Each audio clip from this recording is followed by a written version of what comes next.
Hi, welcome to Indian IAS Academy. So, ending number pakapora topic for GPAT and NIPER is on T-half.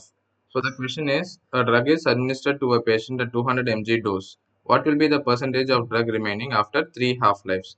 So, after 3 half-lives, what is the percentage of drug remaining? So, T-half is the time taken for 50% of the drug to get eliminated.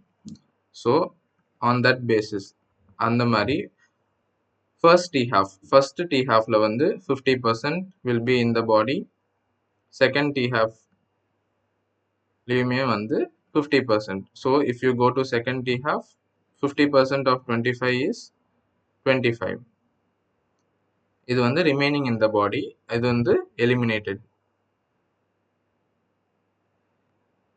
So third T half பார்த்தோம் அப்படின்னா 25 ல 50%.